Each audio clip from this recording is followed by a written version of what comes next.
Dans un futur situé dans la ville de New London, la société suit strictement 3 règles: pas d'intimité, pas de famille et pas de monogamie. Bien que leur vie soit hédoniste, chaque citoyen a une place définie et reçoit un emploi en fonction de son rang, allant d'alpha à epsilon. Ils ne donnent plus naissance naturellement, des ovaires prélevés chirurgicalement sont fécondés et incubés dans le centre d'éclosion et de conditionnement. Dans ce centre, les bébés reçoivent déjà leur rang ainsi que des enseignements destinés à les rendre heureux dans leur futur métier. Chaque citoyen doit également prendre quotidiennement un médicament appelé Soma, qui régule leur humeur, et porter des optiques qui enregistrent tout ce qu'ils font. Hors de la ville se trouvent les terres sauvages, où les habitants sont considérés comme barbares. Pourtant, une entreprise propose des voyages dans ces terres, les présentant comme une attraction rustique. Le Nina, une bêta+, travaille au centre d'éclosion. Un jour, elle est convoquée dans le bureau de son supérieur, Bernard, un alpha+. Il lui montre des vidéos de surveillance où elle s'amuse avec un alpha+ nommé Henry. Bernard ne la réprimande pas pour ses impulsions, mais souligne qu'ils l'ont fait si souvent que cela frôle l'exclusivité. Ce comportement est jugé égoïste, car dans cette société, chacun appartient à tout le monde. Bernard la sermonne et lui rappelle de partager. Pendant ce temps, Bernard continue de visionner les vidéos de Nina, mais est interrompu par un rapport important. Il se précipite vers un centre de loisirs et donne du Soma à un epsilon choqué, Cjac 60, pour le calmer après un incident. Un autre homme, identique à Cjac 60, est mort sur le sol. Cjac 60 explique qu'il est tombé. Pour disperser la foule curieuse, Bernard distribue du Soma, puis monte pour vérifier la hauteur avec une orange. La rambarde est haute, donc une chute accidentelle semble improbable, mais sauter n'a pas de sens non plus. Bernard touche le front du défunt, ce qui lui permet de revivre l'incident et de confirmer qu'il a sauté. Troublé, Bernard retourne à son bureau pour en discuter avec Wilhelmina, son ingénieur émotionnel, l'équivalent d'un thérapeute dans ce monde. Wilhelmina ne comprend pas comment quelqu'un pourrait choisir de sauter et rappelle à Bernard que les epsilons ne ressentent pas véritablement. Elle l'envoie au jardin des plaisirs pour se détendre. Le Nina et ses amis s'y rendent aussi, mais le Nina doit refuser Henry et choisir un autre partenaire pour éviter des ennuis. Quand Bernard arrive, il rejette toutes les propositions de partenaires potentiels et préfère observer le Nina. Quand elle le remarque, il panique et s'enfuit. Pendant ce temps, tout le monde sur la piste de danse commence à s'abandonner à leurs pulsions. Dans les terres sauvages, les habitants survivent tant bien que mal avec ce qu'on leur donne. John travaille comme concierge et bricoleur dans le parc à thème, où les autres acteurs le traitent souvent mal et exigent un meilleur service. Une de ses tâches consiste à s'occuper des armes censées être des accessoires pour les jeux du parc. Chez lui, la situation n'est pas meilleure. Sa mère, Linda, est alcoolique et la ville subit régulièrement des coupures de courant. Un soir, John entend un bruit dehors et aperçoit une silhouette dans l'ombre. Il saisit un couteau et sort enquêter, mais se retrouve encerclé par un groupe de locaux qui l'enlèvent. Il l'emmène hors de la ville pour lui montrer la skyline de New London, expliquant qu'ils doivent reprendre ce qui leur appartient tout en dévoilant une boîte pleine de balles. Plus tard, sa collègue Madison le ramène chez lui et lui donne une balle, affirmant que le groupe lui offre une chance. À New London, Cjac 60 sort un objet caché qu'il a pris lors de l'incident et pleure, un acte inhabituel dans ce monde. Pendant ce temps, Bernard rentre chez lui et enlève son dispositif optique. Il reçoit alors un appel, le remet rapidement, et se fait réprimander par le directeur de la stabilité pour avoir cherché de l'intimité. Il est également blâmé pour l'expérience avec l'orange et pour son abstinence prolongée. On lui impose donc un billet pour les terres sauvages, sous forme de vacances forcées. Peu après, le Nina lui rend visite, et Bernard lui avoue que les relations physiques ne lui ont jamais semblé justes. Ils regardent ensemble des vidéos explicites pour tenter de comprendre ce monde. Pendant ce temps, la contrôleuse mondiale Mustapha examine les vidéos de l'incident enregistrées par les optiques des citoyens et remarque que Cjac 60 a touché le corps. Elle part à sa recherche. Tous les epsilons sont alignés, mais lorsque Mustapha mentionne un virus possible, elle repère une main qui tremble et identifie Cjac 60. Elle renvoie les autres et l'interroge jusqu'à ce qu'il avoue avoir ressenti quelque chose après avoir touché le défunt, qu'il appelle son ami. Il révèle aussi que Bernard a touché le corps. Plus tard, le Nina rejoint Bernard pour l'accompagner dans son voyage. Elle n'a jamais pris de vaisseau spatial auparavant et tient la main de Bernard, effrayé, alors que le vaisseau entre dans l'espace. Une fois la secousse initiale passée, le Nina s'émerveille de la pesanteur en flottant. Ils arrivent finalement à un hôtel des terres sauvages, où un guide leur donne un livre rempli de propagande sur l'ancien monde. Les chambres sont dépourvues de technologie pour recréer l'atmosphère du passé, mais dans le jardin, les touristes continuent leurs ébats. Le Nina et Bernard, inspirés, commencent à s'embrasser, mais s'arrêtent, réalisant qu'ils deviennent eux-mêmes des sauvages. Avant de passer à l'action, le Nina se demande si, ici, ils peuvent être différents des autres. Le couple s'écarte, effrayé, réalisant qu'ils deviennent eux-mêmes des sauvages. Le lendemain, Bernard et le Nina partent en excursion en bus. Le guide leur montre des acteurs jouant une famille à l'ancienne et explique à quel point la grossesse est répugnante. Dans un théâtre, ils assistent à une reconstitution du Black Friday par des acteurs, destinés à démontrer la violence des sauvages. Ensuite, ils s'arrêtent dans une fausse église où le Nina est émerveillée par la sensation de l'herbe sous ses pieds et par un animal mort qu'elle trouve au sol. John, qui nettoie à proximité, ne peut s'empêcher de l'observer et se sent gêné lorsqu'elle lui fait un signe de la main. Les acteurs simulent ensuite un mariage pour les touristes, rempli de jalousie et d'objections. Comme le prévoit le scénario, ils sortent leurs armes et font semblant de se tirer dessus, jusqu'à découvrir que celles-ci ne sont plus des accessoires.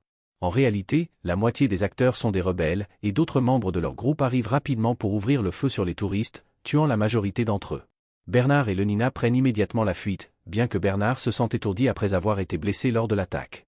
Lenina lui administre du soma et l'aide à s'éloigner tout en évitant les véhicules rebelles.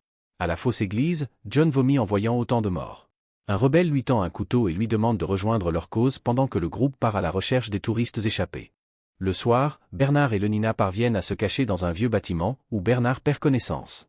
À ce moment, ils sont découverts par John, qui se jette sur Lenina et lui couvre la bouche.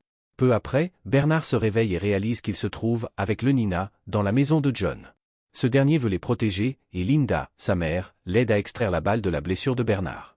Madison arrive à ce moment-là, et John tente de la distraire pendant que les autres se cachent. Lenina continue d'administrer du soma à Bernard jusqu'à ce qu'il n'en reste plus. Madison, suspectant que John cache les touristes, le confronte et sort une arme en entendant un bruit. Avant qu'elle ne tire, Linda la poignarde à mort. Linda envoie alors John s'occuper des touristes tandis qu'elle prend secrètement du soma. Le groupe quitte la maison, et Linda convainc leur voisin Pop de les héberger. Pop donne de l'alcool à Bernard pour calmer sa douleur pendant que John observe par la fenêtre les rebelles fouiller sa maison. Pop chauffe une cuillère et l'utilise pour cautériser la blessure de Bernard. En même temps, Linda emmène Lenina à la salle de bain pour laver le sang et lui avoue qu'elle était autrefois une bêta+. Elle a fui la ville avec un alpha, qu'il a finalement abandonné. Pendant que John surveille à travers la fenêtre, il remarque que les rebelles ont trouvé le corps de Madison et quittent les lieux. À ce moment, l'épouse de Pop arrive, et ce dernier sort pour la distraire, permettant au groupe de s'échapper par la porte arrière. Alors qu'ils fuient à bord du camion de Pop, ils entendent les rebelles tirer sur Pop et sa femme. Un rebelle les poursuit en moto et ouvre le feu, mais John écrase leur assaillant avec le camion. En s'éloignant, le groupe voit le parc à thème en flammes au loin. Ils arrivent finalement à la barrière des terres sauvages, où une foule de gens tente de fuir. John panique et s'enfuit, ce qui pousse Linda à le rattraper. Elle lui révèle que son père et elle viennent de New London, essayant de le convaincre que la vie y est meilleure. Pendant ce temps, Bernard, fatigué d'attendre, tente de conduire le camion mais peine à le manœuvrer. Linda et John reviennent alors pour sortir Bernard et Lenina du véhicule, car les rebelles tirent sur quiconque tente de s'échapper. Le groupe s'enfuit à travers la forêt, et Linda partage son dernier soma avec Bernard. Lenina se met à pleurer, choquée de ressentir des émotions. Soudain, ils entendent un coup de feu et voient des rebelles approcher. Ils courent aussi vite que possible et atteignent une barrière spéciale que Bernard et Lenina franchissent sans problème. John hésite, mais Linda le pousse à traverser tandis que les rebelles ouvrent le feu. La barrière ne les arrête pas non plus, confirmant l'histoire de Linda. Le groupe continue de fuir alors que les rebelles leur rappellent qu'ils sont des hommes libres et que cette terre leur appartient. Bientôt, le groupe s'envole dans le vaisseau spatial, et John remarque des gouttes de sang flotter dans l'air, révélant que Linda a été touchée lors de leur fuite. Il pleure sa mort alors qu'elle expire dans son siège. Quelque temps plus tard, Bernard est complètement rétabli et conseille à Lenina de reprendre une vie normale, comme si rien ne s'était passé. Pendant ce temps, John est enfermé dans une pièce où il casse tout et réclame sa mère. Mustapha, fasciné, accepte de le libérer. Il est conduit auprès de sa mère, et Mustapha décide qu'il sera autorisé à rester, malgré les inquiétudes du directeur. John reçoit bientôt de nouveaux vêtements, et Bernard lui fait visiter la ville. John refuse de prendre du soma et a peur des technologies qu'il ne connaît pas. On lui montre une vidéo expliquant le fonctionnement de New London, mais il la trouve ennuyeuse. Un travailleur vient prendre ses mesures oculaires et découvre que John est un alpha exotique, appartenant au 1%. Tandis que Bernard est distrait en parlant avec Henry, le travailleur tente d'installer un dispositif optique dans les yeux de John, mais ce dernier le repousse et s'enfuit. Dans les rues, les passants le dévisagent et le jugent comme un sauvage. Pour passer inaperçu, il suit un groupe de travailleurs Epsilon et découvre leur réfectoire. C'est Jacques 60 l'invité à s'asseoir avec eux et partage son repas. Pendant ce temps, Lenina, au travail, a du mal à se concentrer et laisse passer un embryon sans lui attribuer de rang, déclenchant une alarme. Frustrée, elle se précipite pour parler à Bernard. Elle lui avoue qu'elle a changé et veut qu'il admette qu'aucun d'eux n'était réellement heureux avant leur voyage, mais Bernard pense qu'elle divague. Pendant ce temps, le directeur trouve John sur les vidéos de surveillance, enlève son dispositif optique, puis va à sa rencontre. Le directeur envoie tous les Epsilon hors de la pièce avant de dire à John qu'il peut l'aider à retourner dans les terres sauvages, là où il appartient vraiment. Ils quittent la ville et atteignent une falaise, offrant à John sa première vue sur l'océan. Le directeur révèle qu'il a arrangé un vaisseau spatial pour que John puisse s'échapper, et son ton fait réaliser à John qu'il est en réalité son père. Une dispute éclate immédiatement, se transformant en lutte physique. Dans le tumulte, John pousse accidentellement le directeur, qui tombe de la falaise.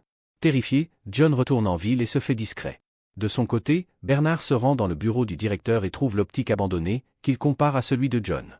Il remarque qu'ils sont identiques et se précipite pour en parler à Henry, qui écarte ses préoccupations de manière suspecte. John, cherchant un refuge, se cache dans un bâtiment qui s'avère être une boîte de nuit licencieuse. Il grimpe sur une décoration pour échapper aux gens qui tentent de l'entraîner dans leur plaisir, apparaissant à nouveau sur les caméras de sécurité. Bernard accourt au club pour aider John à s'échapper en toute sécurité. Pendant ce temps, le Nina fouille les affaires de John et trouve son lecteur de musique. Elle écoute de la vieille musique avec des paroles authentiques pour la première fois, ce qui la submerge d'émotion. Désespérée, elle se rend chez Henry et succombe à ses avances. Peu après, John fait ses adieux à sa mère avant qu'elle ne soit incinérée. Mustapha informe Bernard qu'il est soumis à un test, il doit intégrer John dans la société. Elle lui annonce également que le directeur est mort, qualifiant cela de simple accident. Après son départ, Bernard donne du soma à John, qui finit par en prendre. En parallèle, Jacques 60 refuse sa dose quotidienne et dessine un visage triste sur la fenêtre. Mustapha, quant à elle, sort d'une piscine après avoir eu une vision d'une ville en ruine, avec une mystérieuse lueur sur son visage. Le lendemain, le Nina retourne chez Henry, et il cède à nouveau à leur pulsion. Henry remarque que le Nina agit différemment, et elle se demande s'il apprécie ce changement. Elle tente de lui prendre son soma, mais il le reprend rapidement et le partage avec elle. En sortant, le Nina jette la substance à la poubelle. Bernard, quant à lui, se rend dans le bureau de Mustapha et est choqué de voir des œuvres d'art qu'il ne comprend pas. Bernard informe Mustapha que le directeur défunt était le père de John. Elle n'est pas surprise et lui demande de garder le secret. Pendant ce temps, John est envoyé au centre de stabilité pour être éduqué avec les enfants, mais il prête à peine attention. Bernard arrive pour tenter de le convaincre de porter un optique, mais John refuse, prouvant qu'il peut identifier les rangs de chaque personne qu'il observe. Le Nina, dans la foule, ne supporte pas de voir John ainsi et s'enfuit. Elle faillit prendre du soma, mais se retient in extremis. Le Nina joue ensuite au tennis avec sa meilleure amie Franny, exprimant sa frustration en jouant agressivement. Après le match, le Nina rentre chez elle et fait une crise de nerfs, reprenant du soma pour se calmer. Bernard, de son côté, laisse John avec un groupe de personnes bannies qui consomment du soma sans arrêt. John les met mal à l'aise en remettant en question leurs rôles imposés par les rangs. Wilhelmina, fascinée par John, arrive sur les lieux. Elle tente de le séduire, mais Bernard la rappelle à l'ordre. Le soir, Gary, un serviteur Gamma, offre des vêtements élégants à John pour l'emmener à une fête avec Bernard. Lors de la fête, John essaie de parler à le Nina, mais est entraîné par Wilhelmina. Pendant ce temps, Bernard devient populaire en partageant des histoires. Wilhelmina explique à John qu'une IA nommée Indra régit la société pour maintenir un bonheur constant. John partage une histoire des terres sauvages et finit par céder aux avances de Wilhelmina. Jacques 60, chargé de nettoyer, se demande pourquoi les Epsilon ne participent pas aux festivités, ses mains bougeant au rythme de la musique. Henry arrive et croise John en quittant la chambre de Wilhelmina. Bernard est choqué d'entendre Henry se présenter comme le nouveau directeur, puis il le voit embrasser le Nina sur la piste de danse. Humilié, Bernard tente de partir, mais John le convainc de se défendre et lui apprend à donner un coup de poing. Bernard retourne sur la piste et frappe Henry, provoquant la stupeur générale. La foule entoure Bernard et l'encourage à se lâcher. Bernard cherche le Nina et la trouve en train d'admirer un hologramme de la Terre. Ils se tiennent la main dans un moment de tendresse, rappelant qu'ils ne peuvent être ensemble à cause des règles. Leur moment est interrompu par une annonce publicitaire. Le Nina retourne à la fête et découvre John s'amusant, semblant avoir abandonné son identité de sauvage. Quelques jours plus tard, le coup de poing de Bernard devient une mode virale. Des publicités le reprennent, et les gens se maquillent pour simuler des yeux au beurre noir. John devient extrêmement populaire, invité à d'innombrables soirées où il raconte les mêmes histoires des terres sauvages encore et encore, terminant chaque nuit avec une nouvelle partenaire. Pendant ce temps, Mustapha perd une partie de Go contre Indra, ce qui déclenche une crise émotionnelle. Elle emprunte un tunnel secret qui mène à une porte biométrique. En l'ouvrant, elle découvre une plage où se trouve Elliot, l'homme dont les Epsilon sont clonés. Mustapha lui parle de John, qu'elle qualifie de virus ayant infecté la ville. Leur discussion révèle qu'il faisait partie d'une équipe de 10 personnes qui s'étaient mises en sommeil après avoir créé Indra, laissant l'IA construire une nouvelle société. Mustapha exprime ses craintes qu'Indra et la ville ne fonctionnent pas correctement, mais Elliot rejette cela comme une peur de sa mort imminente. Soudain, la vision s'efface. Mustapha n'est pas sur une plage mais dans une pièce où les corps des 10 créateurs dorment encore. Elle découvre avec horreur qu'un lit est vide. Alors qu'elle retourne au tunnel, Indra apparaît et la fait chuter avant d'inonder le passage. De son côté, John se lasse des fêtes répétitives et décide de prendre une soirée de repos. Il monte dans un train mais réalise rapidement qu'il tourne en rond sans jamais atteindre de destination. En descendant, il croise le Nina, frustrée par son apparente facilité à s'intégrer alors qu'elle lutte avec ses émotions. Elle tente de prendre du soma, mais John l'en empêche, l'encourageant à ressentir les vibrations sous leurs pieds. John la persuade de monter dans un train Epsilon, normalement interdit. Sans leurs optiques, ils découvrent un magnifique jardin, ce qui fait pleurer le Nina en réalisant tout ce qu'elle a manqué en suivant les règles. Après avoir exploré le lieu, ils finissent par s'abandonner l'un à l'autre. Le lendemain, Bernard s'inquiète de l'absence de John. Lors d'un dîner, il informe Henry, mais ce dernier se réjouit que le sauvage ait disparu et ordonne à Bernard de reprendre son ancien travail. Tentant de briller, Bernard raconte une histoire des terres sauvages, mais son récit tombe à plat. Après la fête, Wilhelmina lui explique que la mode des histoires sauvages est passée. John revient enfin et Bernard l'accuse de l'avoir abandonné. Leur dispute dégénère en bagarre, diffusée accidentellement par Gary via son optique. En réalité, Bernard avait tout orchestré pour relancer la mode des coups de poing. Par la suite, John et Lenina continuent de se retrouver en secret. Une nuit, Lenina rend à John son lecteur de musique, et il lui avoue son amour. Elle le répète, mais il est clair qu'elle ne comprend pas pleinement ce sentiment. Bernard demande à John de l'accompagner à une soirée importante.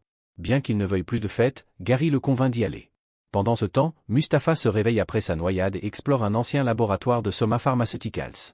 Elle active l'électricité et découvre un enregistrement des débuts de l'entreprise. Indra apparaît et annonce avoir résolu son propre algorithme, modifiant ses directives pour conclure que l'humanité est incapable d'atteindre un bonheur durable, la mort étant la seule véritable voie vers l'utopie. Mustapha découvre un concept terrifiant appelé le coup fatal. À la fête, John est perçu comme exotique. Wilhelmina le traîne pour lui donner de nouveaux vêtements, détectant une émotion qu'elle ne reconnaît pas, l'amour. Ensuite, l'hôte annonce une chasse où les alphas poursuivent les bêtas dans une forêt pour choisir leur partenaire de la nuit. John déteste l'idée de la chasse et tente d'expliquer à Bernard les concepts de rendez-vous galant et d'amour, mais Bernard ne comprend pas. Pendant qu'il se promène, John est choqué de voir Lenina avec un autre homme. Il s'isole sous la douche et consomme du soma pour oublier. Lenina le retrouve, et ils s'accrochent désespérément l'un à l'autre. Plus tard, chez eux, John lui demande d'arrêter ses relations avec d'autres partenaires. Lenina lui explique qu'elle le fait pour éviter d'attirer des soupçons, sans quoi ils pourraient être séparés. John accepte à contre-cœur, mais il lui demande de ne plus lui en parler ni de le faire en sa présence. Le lendemain, Bernard convoque Lenina dans son bureau après avoir remarqué qu'elle enlève son optique la nuit. Inspiré par les mots de John et le livre de l'hôtel, il l'invitait à un rendez-vous.